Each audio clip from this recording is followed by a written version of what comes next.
Bienvenue dans ce cours de processing. N'hésitez pas à mettre pause si ça va trop vite parce que moi je vais être assez. En même temps, je pense qu'on peut faire des choses très intéressantes très vite. Donc on va commencer par de la pratique et on verra la théorie un peu plus tard. Alors nous allons écrire void setup, parenthèse ouvrante et parenthèse fermante, des crochets ouvrants et fermants.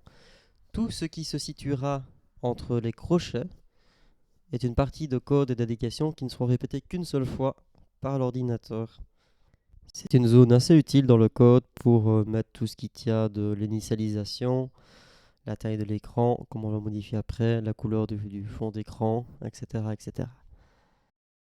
La commande size permet de définir la taille X et Y de l'écran, comme on peut voir ici. Si je modifie la taille, on verra que la taille se modifie. L'option background permet de définir la couleur. Les paramètres à inclure sont rouge, vert et bleu.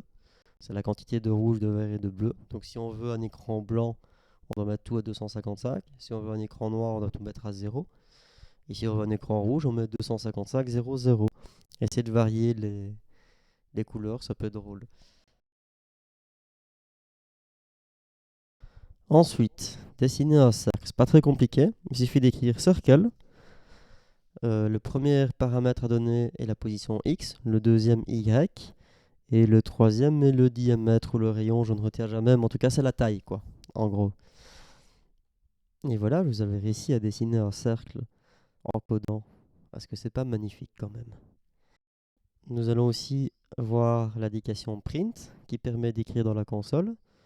Vu que c'est du texte, il est important de mettre le texte entre guillemets, en tant que paramètre. On peut voir donc que le LOBG s'affiche dans la console. Oui, j'ai mis LOBG et non Hello World parce que Hello World ça me casse le alors que LOBG c'est quand même pas mal. Ok, le vif du sujet. Void row. Tout ce qui est écrit entre les crochets de ce void sera répété ad vitam aeternam jusqu'à la fin du programme. C'est-à-dire que le programme va lire toutes les indications dans l'ordre, et puis il va recommencer à lire toutes les indications dans l'ordre, et puis il va recommencer à lire toutes les indications dans l'ordre. Ça c'est cool. Du coup, si on met circle, la commande mouse X, mouse Y et la taille que je voulais, eh ben, nous allons avoir des cercles qui vont apparaître constamment à la position de la souris X et Y. Si c'est pas beau la vie, on lance et on voit à quel point c'est câlin.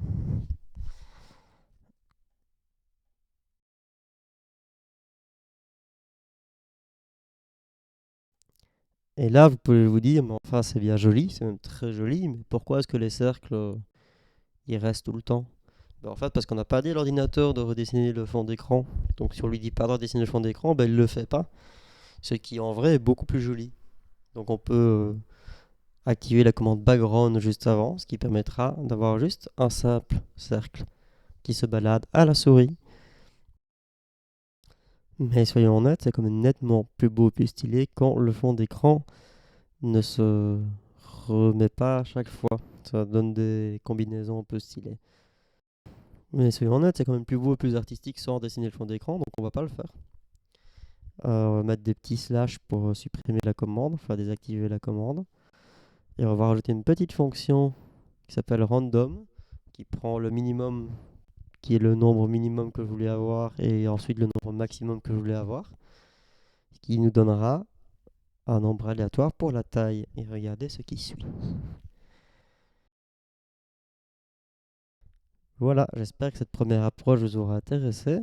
Dans le prochain cours, on apprendra ce que c'est qu'une variable, comment est-ce qu'on crée une variable, comment est-ce qu'on crée des fonctions aussi, comment est-ce qu'on fait des boucles for, c'est-à-dire des loops en résumé, comment est-ce qu'on fait des dessins ultra stylés, etc., etc.